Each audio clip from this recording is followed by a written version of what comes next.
deuxième tutoriel Lightroom. Je continue l'expérience. C'est nouveau pour moi, les tutoriels. Alors aujourd'hui, je vais travailler une photo qui a été faite lors de la sortie photo au cimetière du Mont-Royal, plus tôt cet été. Alors cette journée-là, c'était un après-midi d'été, le ciel bleu, aucun nuage dans le ciel, donc la lumière était très dure, très violente, et automatiquement le paysage était très contrasté. Donc la photo que vous allez voir, la photo finale, c'est une image qui est très contrastée.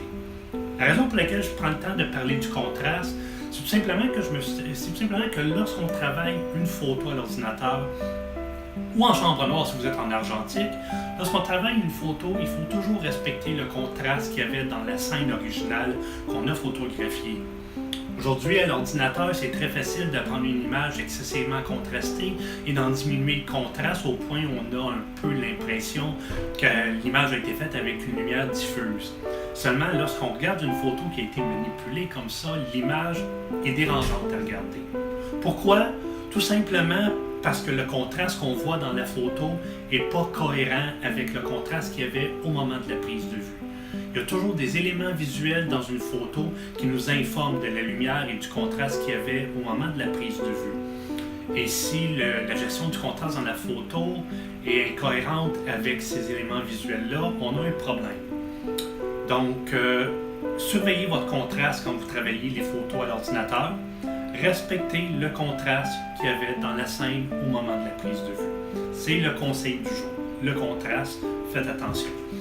Donc, regardez la vidéo et après ça, allumez votre ordinateur, prenez Lightroom et mettez en pratique les petits conseils, les petits trucs que je vais vous avoir donnés dans la vidéo. Bye bye! Alors pour cette sortie-là, je m'étais dit à l'avance que toutes les photos étaient pour être en noir et blanc et que je voulais avoir des photos très dramatiques. Alors, pour cette photo-là, je vais vous montrer qu'est-ce que j'ai fait. Donc la première chose que j'ai fait dans Lightroom, j'ai choisi noir et blanc. Okay, je vais avoir des photos en noir et blanc, alors je choisis ici l'option noir et blanc. Et Lightroom convertit l'image en noir et blanc. Comme vous pouvez voir, l'image que j'obtiens est très grise. Alors la deuxième étape, c'est d'utiliser la fameuse courbe. Ceux qui ont vu le premier tutoriel que j'ai fait ont vu que j'accorde beaucoup d'importance à la courbe. Et ici, vous allez voir encore une fois comment je l'utilise pour arranger la photo ici. Donc, je diminue la luminosité des basses lumières, comme ça ici, et j'augmente la luminosité des hautes lumières, comme ça. Et ça me donne une image très contrastée. C'est ce que je veux. Personnellement, j'aime les photos contrastées. Ensuite, la deuxième étape, bon, je vais corriger un petit peu l'exposition. L'étape suivante, c'est d'ajuster les hautes lumières, les ombres, les blancs et les noirs. Alors, je diminue la luminosité des noirs, voilà. Je vais éclaircir un peu les ombres parce que je ne veux pas que mes noirs deviennent trop opaques. Et je vais diminuer la luminosité des hautes lumières. Et vous voyez qu'en jouant avec la luminosité des hautes lumières, ça affecte le ciel. Okay, en baissant la luminosité des hautes lumières, j'arrive à récupérer des détails dans mon ciel. Et je vais augmenter un petit peu le contraste. Voilà. Ensuite, l'étape suivante. Je vais dans la section mélange noir et blanc. La section ici, vous voyez que vous avez des couleurs. Et à côté des couleurs, des curseurs. Cette section-là me permet d'ajuster la luminosité du gris que chaque couleur donne dans l'image en noir et blanc. Alors, dans la photo originale, mon ciel est bleu. Alors, je vais dans la section mélange noir et blanc et je veux avoir un ciel très dramatique. Je veux que le ciel soit très foncé. Alors, je prends le curseur bleu et je le tasse vers la gauche. Et en faisant ça, ça diminue la luminosité du gris que le bleu donne dans la photo. Et vous voyez que le ciel est devenu très très sombre. Si j'avais tassé le curseur bleu vers la droite, le gris du ciel serait devenu très clair. Et là, j'aurais un ciel presque blanc. Mais là, j'ai un ciel dramatique, alors je tasse le curseur vers la gauche pour assombrir le gris qui correspond au bleu de la photo originale. Voilà. Je vais aussi assombrir le bleu-vert, parce que le ciel n'est pas seulement composé de bleu, mais il y a aussi un petit peu de bleu-vert dans le ciel. Et je veux que l'herbe soit aussi foncée, donc je vais assombrir le gris que donne la couleur vert dans la photo. Voilà. Ensuite, la prochaine étape, c'est de la retouche locale avec le pinceau. En faisant les ajustements que j'ai faits, les arbres à l'arrière-plan sont devenus d'un noir très opaque. Et je veux avoir un petit peu de détail parce que je veux pas que les arbres soient des silhouettes, je veux qu'on soit capable de voir un petit peu le feuillage dans l'image. Alors, je vais commencer par zoomer un petit peu la photo pour pouvoir travailler plus précisément. Je prends le pinceau de retouche et j'utilise comme paramètre les ombres. J'augmente la luminosité des ombres, j'augmente un petit peu l'exposition et je repasse sur les arbres à l'arrière-plan uniquement pour récupérer le détail à l'intérieur du feuillage. Comme ça ici. Voilà. Et là, je trouve que les arbres sont devenus enfin un petit peu trop clairs. Je veux quand même que ça reste dramatique. Alors, je vais baisser l'exposition. Comme ça ici. Vous voyez, là, j'ai juste un petit peu de détail dans le feuillage, juste pour dire qu'on est capable de voir que c'est des arbres et non pas des masses noires solides. Ensuite, la prochaine retouche va se faire au niveau des pierres tombales. Et là, je vais utiliser l'outil fil gradué. Je vais diminuer l'exposition, comme ça ici, et je vais appliquer le fil gradué pour qu'il recouvre la partie inférieure de la photo, là où il y a les pierres tombales. Et j'utilise une zone de dégradé dans mon fil qui est assez étroite. Voilà. Là, le sol est devenu beaucoup trop sombre, alors je vais augmenter un peu l'exposition, augmenter un petit peu le contraste, augmenter la luminosité des basses lumières et je vais également augmenter la clarté. Voilà. Et avec le fil dégradé que je viens d'appliquer, j'ai donné du contraste à mes pierres tombales. Les pierres tombales sortent mieux. Ensuite, là, ça va être de la retouche locale. Alors, je zoome sur la photo. Je prends un pinceau. Avec le pinceau, je vais augmenter l'exposition. Je vais augmenter la clarté. Et je vais zoomer encore un peu plus. Voilà. Je vais activer la fonction masquage automatique. Quand la fonction masquage automatique est activée, c'est que Lightroom va détecter le contour des objets. Et même si mon pinceau dépasse du contour, l'effet ne sera pas appliqué à l'extérieur du contour. Autrement dit, c'est une façon bien compliquée que j'ai utilisée pour vous dire que lorsque la fonction masquage automatique est arrivée, Lightroom va faire en sorte que l'effet du pinceau ne dépassera pas des lignes. Et comme ça, vous voyez, ça me permet de retoucher uniquement ce qui est gravé à l'intérieur de la pierre tombale, en étant assuré que le coup de pinceau que j'applique va rester à l'intérieur de la partie de la pierre tombale où il y a des lettres. Et j'ai l'impression d'avoir utilisé une tournure de phrase bien compliquée pour expliquer quelque chose de très très simple. Et je repasse à l'intérieur des régions de la pierre tombale où il y a du texte. Comme ça ici. Je zoome out un petit peu. Voilà.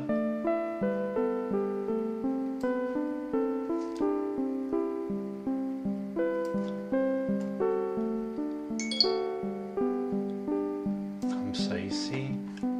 Voilà. Bon, maintenant, ajustement final. Là, je trouve que le lettrage des pierres tombales est un petit peu trop lumineux, alors je vais diminuer l'exposition. Comme ça ici. Et voilà. Ensuite, quoi d'autre? Ensuite, je vais recadrer la photo. Et Étant donné que je publie beaucoup sur Instagram, j'ai utilisé un format de cadrage qui correspond aux mesures d'Instagram. Alors, lorsque je fais une photo à la verticale ou en format portrait, j'utilise le cadrage 4x5. 4x5, c'est le format des images verticales dans Instagram. Et je cadre mes photos comme ça ici. Ensuite, je vais m'attaquer aux nuages. Les nuages, cette journée-là, étaient d'un beau blanc comme d'Awat. Et là, dans la photo, on ne voit pas vraiment que les nuages sont motonneux. Les nuages sont plutôt blancs uniformes. Alors, qu'est-ce que je vais faire? Je vais prendre le pinceau, je vais diminuer la luminosité dans les ombres, je vais augmenter la clarté, augmenter le contraste, je vais zoomer dans la photo et je vais passer à l'intérieur de mes nuages. Je vais aussi diminuer un petit peu l'exposition. Et là, ça me permet de récupérer le détail à l'intérieur des nuages. Là, les nuages sont un petit peu trop sombres, alors je vais augmenter encore un petit peu l'exposition. Et je repasse à l'intérieur des nuages. Voilà. Comme ça ici.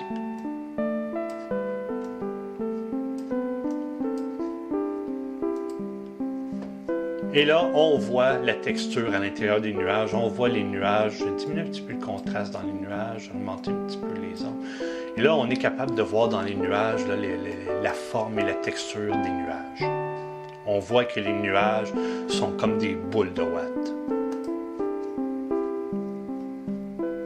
Ensuite, je vais donner un look vieillot à mes photos. Et pour ça, je vais dans la section virage partiel.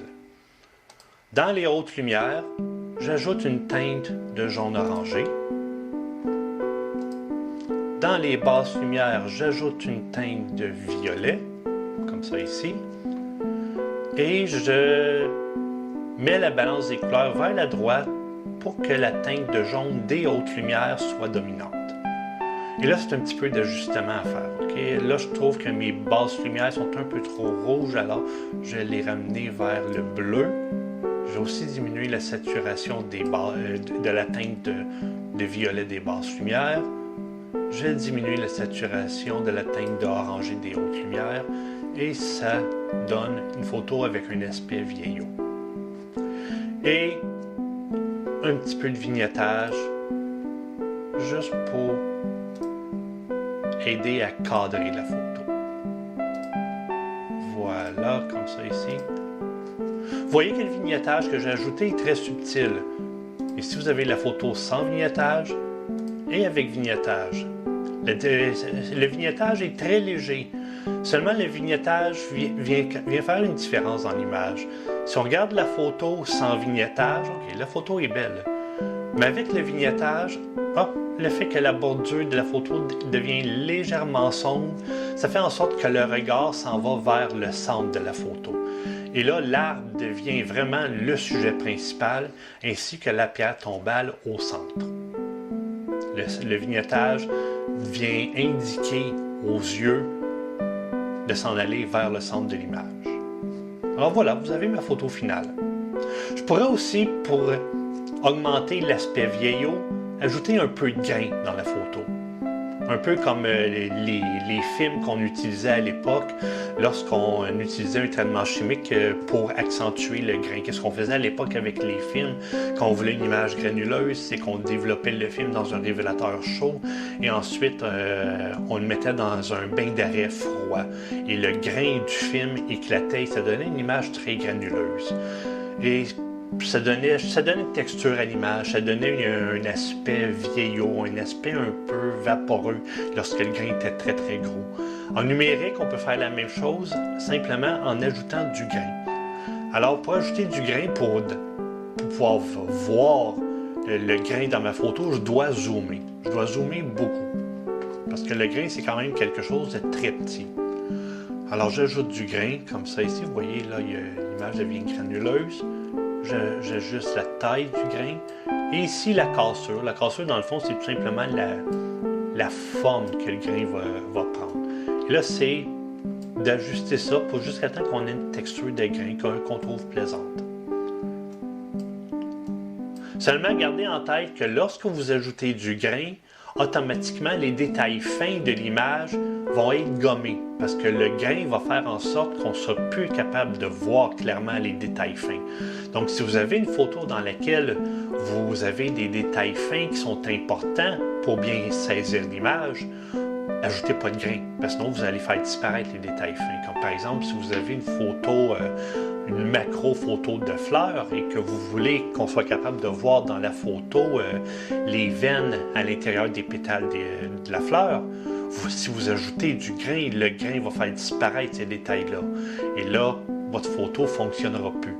Donc faites attention, le grain, lorsque vous en ajoutez, automatiquement, vous gommez les détails fins de l'image. Et vous avez ici ma photo finale. Vous voyez, ça ne prend pas grand-chose pour transformer une photo qui, à l'origine, semble ennuyante en photo qui sort de l'ordinaire et qui est visuellement très forte. Et comme vous voyez, encore une fois, j'utilise la courbe. La courbe, c'est vraiment ce qui fait la différence dans mon image. Donc voilà, j'espère que ce petit travail-là que je viens de faire au cimetière vous a donné des idées de comment manipuler une image dans Lightroom. Et je vous dis à la prochaine. Et n'hésitez pas à m'écrire des commentaires. Si vous avez des photos que vous aimeriez savoir comment j'ai fait dans Lightroom pour obtenir le résultat final, bien dites-le moi. Ou si vous avez des photos que vous avez faites et que vous avez l'impression que la photo pourrait être meilleure, mais que vous n'êtes pas capable d'obtenir un résultat intéressant, ben envoyez-moi votre photo et moi je vais faire un tutoriel avec votre photo où je vais la travailler dans Lightroom pour essayer de faire quelque chose d'intéressant avec. Donc à la prochaine et allez visiter mon site internet georgespaquinphoto.com. Bye bye!